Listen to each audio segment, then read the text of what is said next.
Bro.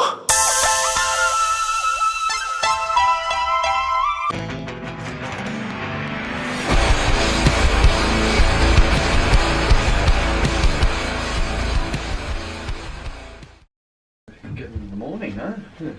One of those ones. Ah, shit. Get ready to watch! We're talking about Good Morning OWP Galaxy. Welcome, all species, to our wrestling perspective. If you want to make it your wrestling perspective, I'm pretty sure I nailed the intro on this one, but all you do is add Y. Yeah, then it makes it your wrestling perspective? Huh? But this video is our weekly perspective, episode 15. Yeah, we've gone up to 15 episodes. We even had a 0.5 before, but don't worry about that 0.5. I always say don't worry about that 0.5 because it's not to be worried about. But this whole video will be looking at the whole week of professional wrestling from the 3rd of May 2020 all the way up to the 10th of May 2020. You're like, why do you keep going a day behind for this? Well, I don't care. Alright, sometimes there's other channels that are late, but I'm never late. I always provide the great. You know what, just shut up, Drago. So before I went hard on myself, but we're talking about the whole week of wrestling, and why don't we kick it off with the big doge, the WWE, and what programming do they start off with? You know this one. Say it along with me. I have the flannel because... Nice. We're talking about Monday Night Raw. Yeah, and what were the 5 points that stuck out to me? I had 5 points that stuck out this week. Whoo, let's see what those 5 points were. First point being for Monday Night Raw, listen, Bobby Lashley, do not hit or touch the referee. They're your officials, alright? Leave Sean Bennett alone. Second point being, and he's back from the dead after summoning the souls of Luke Gallows and Carl Anderson within him. He revitalizes his life. He didn't come out to the dead man theme, but he came out to his usual theme. We're talking about AJ Styles, and he ended up securing that last spot, overtaking the old Apollo Crews spot in the Money in the Bank. You know what? The minute he entered in, I'm like, you know, we could see an undead, phenomenal one be WWE Champion one more time. And you know what? I wouldn't be too angry at a Drew McIntyre and AJ Styles feud. I don't know about you, but that kind of seems awesome to me. Dun dun dun dun, and dun dun dun dun means the third point, and that is the Viking Raiders seem like they've got this bit of a mean streak to themselves and just obliterated through Street Profits. They wanted the smoke, they extinguished the smoke, there's no more smoke, it's a smoke-free area. Fourth point being, I nearly teared up, honestly, when I was watching the Aussies, the good old boys from down under, the Mighty Don't Kneels, finally secured their victory over Ricochet and Cedric. And who did they align themselves with? Straight Ball. And we're talking about the Mighty Don't Kneel and the Mighty Do Ball. What? And fifth and final point, apparently there was an NXT Championship match within Raw, or something to do with the NXT Women's Championship, but ever since Rhea lost it kind of went disappearant for a bit. Yeah, mate, it was Charlotte Flair, the NXT Women's Champion. No, she didn't. Yeah, she won the NXT Women's Championship off Rhea Ripley. No, she didn't. Yeah, she did, mate. Alright, just give me a bit of time, please. Why? Why? Why did Charlotte have to win the NXT Women's Championship? Oh, just forget about it. It didn't happen, okay? Relax. It's all good. We're moving straight on to the Wednesday Night War between AEW and NXT. We always say this, relax. You can love all professional wrestling, but some weeks you may have a preference in what you watch. Maybe this week it was the All Elite brand that did it for you, or it could have been that black and gold brand NXT that did it for you. But what were the 3 points from each show that stuck out to watch? Mission failed. We'll get them next time. That stuck out to us, and let's see who won it for us. Let's do this! Starting with NXT, and the first point that stuck out to me, Johnny Gargano has a brand new theme. He's all rebel, no soul. That catchphrase, I'm like, ooh! But his new theme, you know what, I'm reminiscent of his old theme because I liked his old theme, but the new all that dark, ominous stuff to it, still had nothing on Dominic. Wait, hold on. Dominic Dijakovic's theme. And so far, everyone that I chose to win this week has been losing.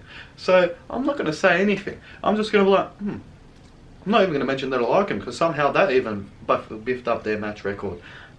Second point that stuck out to me, we finally see the Cross and Scarlett debut, and what a debut it was with the Fallen Prey. They're here to stay. See, I tried to find the rhyming word and you're like, just shut up. Okay, I'll just shut up. And third point that stuck out to me, we're talking about Adam Cole, baby, and his retain of the NXT Championships. You're still wondering why I have a toy belt. So do I. But it was actually fantastic seeing that there was an NXT Championship, a championship on NXT. I'm not mentioning Charlotte, don't, alright? I've had enough. Now straight on to the All Elite Wrestling on TNT. We're talking about that Dynamite, and the first point that stuck out to me, MJF, guess what people, is injury free. He doesn't need to worry about his hangnail or how he clipped his neck when he was shaving, because the thing that he needs to worry about now is facing Jungle Boy at Double or Nothing. You know what? I'm actually glad that he's back, even though he's a bit of a pain skit. I would actually really love as well if Dynasty came with him to AEW, but then that's another Healy Wheelie Stables, and I always hate when I say Wheelie Wheelie Stables have come again. Second point, and holy moly, are we gonna see this match? And yes, I am so pumped for it. We're talking about Jon Moxley's going to defend his AEW World Heavyweight Championship up against Brody Lee, the Exalted One, the leader of the new, improved Dark Order. Listen, nothing against Evil Uno or Stu Grayson, but this Dark Order and this Brody Lee is the most dangerous I've seen a Brody Lee and a Dark Order in a while. Third point that stuck out to me for All Elite Wrestling, we're talking about that Matt Hardy debut. Yeah, he finally actually had a wrestling match debut. That was shocking me because I saw him on the program before, and then I realized, I'm like, yes, this is his first wrestling match, and the street fight was actually fantastic. All along to those little details of chucking Matt Hardy into an icebox, and somehow he's doing attire changes whenever he comes out, and it kind of sucks that we're not seeing Handman with Kenny Omega, but that match was actually really good. All the Easter eggs that they came out with baseball bats and even the cleaning sign. I see what you did there, Kenny Omega cleaner. Good night, the bang. But ding-a-ding-a-ding-ding, and even the garbage sounds of trucks can be the ring bell for this one. Who won it for me this week? Was it NXT or was it AEW? And you're gonna hate me for this, but I really enjoyed All Elite Wrestling this week. They done it for me, yes. Even though NXT put on a fantastic show, even me seeing a new Johnny Gargano theme and Killer Cross debut, because I'm very reminiscent of that name and I thought it was a killer name, see what I did there. And also Adam Cole being on there. I'm not gonna mention about Charlotte, but All Elite Wrestling did it for me, and the way that they're building up to Double or Nothing, sorry. Now right after that Wednesday Night War, we move straight on to NXT UK, to the wrong part. And what was the memory that stuck out to me this week, since we mentioned her name before, Rhea Ripley, and the way that she won the NXT UK Women's Championship off of Toni Storm. It was great because there was two Aussies in there. It's never enough Aussies, alright? Never. Now right after NXT UK to the wrong part, we're moving straight on to the Blue brand. Are you ready? That's a dip in the song quality for sure. And what were the 5 points that stuck out to me on SmackDown? Yeah, I've gone for the 5 points now, and there's nothing wrong with having the 5 points. And the first point being that there's something wrong with this point. The New Day and Lucha House Party end up taking that L straight from Miz and Morrison and the Forgotten Sons. Why? Why do I have to, see I'm actually touching it now, why do my boys, the New Day, have to lose? Second point being the Braun Strowman and Bray Wyatt feud. Yeah, come on, don't be greedy. The whole feud between Bray Wyatt and Braun Strowman actually, when written on paper, is kind of like, but then when it all takes fruition and it takes place all in front of you with the history that they have and the way that Braun Strowman entered into the WWE main roster alongside with Bray Wyatt and the Wyatt family. The material is endless, and the way that Bray Wyatt talks, he could just say hi and I'm already reeled in. I love this feud, I actually do. Third point being for Friday night Smackdown on Fox, the way that Jeff Hardy got ripped into by the Celtic Warrior Sheamus made me want to make my own spin-off video of Leave Britney Alone, but leave Jeff Hardy alone. Leave Jeff alone. Fourth point being for Smackdown on Fox, the hacker appears again, but they say we will rise. We will rise. You know what? Who could it be? And the way that they were showing the footage of the female tag team scene, could it be a female tag team that's rising through the ranks of WWE as personified as hackers? And the fifth and final point for Smackdown on Fox, we're talking about Otis and how I feel really sorry for him. Throughout the whole program, you had Baron Corbin saying the only thing that he's going to fill up is his arteries, and that's like, whoo, he was ripping into him hard about his muscle belly. But then even the last segment where Otis, at the very end of Smackdown, tried to climb the ladder, but he was breaking each run that he was stepping on. This does not look good for him for Money in the Bank. How is he meant to win? Heavy machinery? Does he he has to use cheeky buggers. Right after the WWE, we move straight on to other wrestling, and mentioning other wrestling, we're going to talk about Impact Wrestling and the 3 points that stuck out to me. First point being Ken Shamrock, Mike Elgin, Sami Callihan, all want that world championship off of Tessa Blanchard. But what really gets me confused, yeah, Mike Elgin went through hell with Eddie Edwards in the best of 5 series to get himself that contendership, and now they're just doing a new tournament. You know what, I like it because they're using all the talent, but Mike Elgin should still get a actual world title chance. And the way that he's been doing his promos, this is the most interesting I have seen Mike Elgin in a while since Feared the Mullet from Ring of Honor. And yeah, you can hate me for that because he's done great work in Japan and all around the world, but this is the Mike Elgin that I can really get behind. And this is a Mike Elgin that I want to see for World Strap. Second point that stuck out to me, no worries people, because Moose has exited himself, has taken himself out of the Impact World Heavyweight Championship #1 contender tournament, because he's saying that he is the real TNA Heavyweight Champion, and he has claimed that fame to his own, carrying that belt around everywhere he goes. And you know what? I wouldn't be mad if they brought the TNA World Heavyweight Championship and kept it with Moose constantly, because he fills out that belt nice, and it's nice to see actual gold on Moose from Impact. Even though it's not Impact, he had to actually dig in deep and be like, huh, what's this in the back room? Oh, that's right. Well, who was that wrestler that won it that's in NWA? Magnus? Third point being for Impact Wrestling, they've had great tag teams in the past, and they even have great tag teams now. All the way back from your Beer Money, your Team Canada, America's Most Wanted, even now to your Rascals, your Desi Hit Squad, your OVE. But there's one tag team that stands out from the bunch right now within my eye, and that's the Canadian team, the Canadian formation of the North with the walking weapon. We're talking about Josh Alexander and All Ego Ethan Page. The way that they do their segments, defending their Impact Wrestling Tag Team Championships only in Canada, because they no longer have decent competitors within the land of the United States of America, makes me actually really happy and keeps me very entertained. And I was honestly thinking, I'm like, alright, who are they going to rip out now? Is it going to be a surprise tag team? But that tag team, they look like skewers. They would even put toothpicks to shame, and they just got snapped quick smart by the walking weapon and All Ego Ethan Page. We're talking about the last one, and that's the MLW Super Series Week 3. And since there was only one match that was on this week, yeah, only one match on a 49-minute program to 50-minute.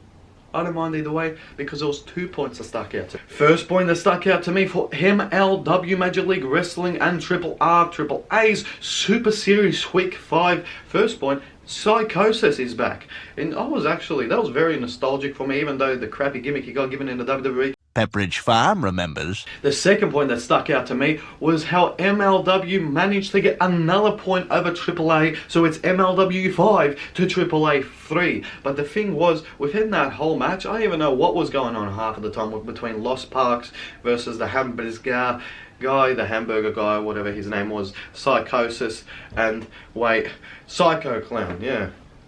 I finally saw Psycho Clown, and before we finish off this video, let's hit and target the news that's coming up. This is the go home week to the Money in the Bank. This video might be uploaded while Money in the Bank's going on, or even after Money in the Bank. But we will be covering that within the next Our Weekly Perspective. But the news for this week, we're talking about Roman Reigns and how he hasn't been used. Good.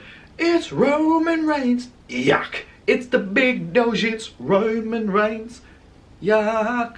No. You know what? I'm currently happy that it's a kind of a change of a pace. Whether it's on good terms or bad terms that Roman Reigns is no longer there, it's great to see other talent get utilised, even though it's the same talent.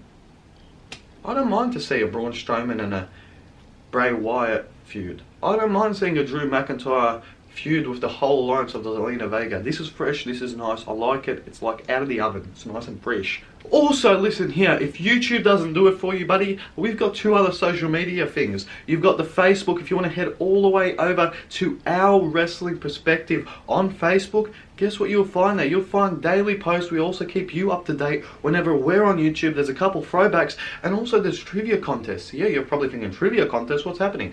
There's actual legitimate giveaways, and the second prize has been delivered today to Lisa Campbell Burns all the way in the United States of America. Let's roll that clip.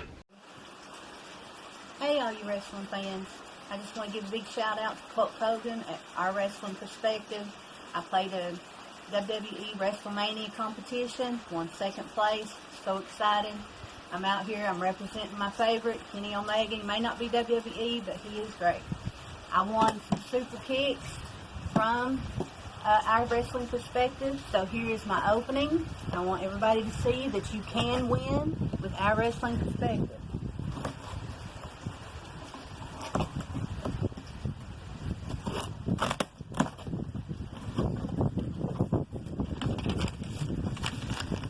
I chose the Bullet Club because they're awesome, of course. They will always be. So they are awesome. Can't wait to wear them. And thank you, Hulk Hogan and Our Wrestling Perspective. Congratulations, Lisa, and the third prize will be going to Evan, and his clip will be coming very shortly. This is a legitimate trivia giveaway, and what will be next? You got to stay tuned to this page, to this YouTube, because maybe the next trivia could be on YouTube, or it could be on our Twitter account. You're like, yeah, you have a Twitter account? Listen, we have a Twitter account. On Twitter, we're at OWP on YouTube. Well, OWP YouTube, not OWP on YouTube, it's OWP YouTube. Don't beef that up. You don't want to do that. But that has a lot of throwbacks, has a lot of posts and daily updates to where we can get to you. But if you like this video, make sure you give it a big thumbs up. But if you want to do the second step, guess what the second step is? It's the same color as this flannel, just a bit lighter. It's that red button, that subscribe ski. And that subscribe ski will get you all the way into the OWP Galaxy. It's like a ticket. But guess what? The ticket is for free. Yeah, and if you want to be up to date with all the OWP Galaxy and up to date with Our Wrestling Perspective in general, make sure to spank that notification bell, because that notification bell keeps you aware whenever something is there within the OWP Galaxy. Alright, I'll stop with the double entendres and all the punny stuff and all that. But honestly, thank you to all of the OWP Galaxy and everyone in general. Make sure to stay safe, wash them hands, and watch wrestling. Because through these times, if we stick together, come on, we'll stick together and we'll get this all done. And before you know it, maybe we'll be actually allowed to go to live events to watch the wrestling. But until then, adios, muchachos and senoritas.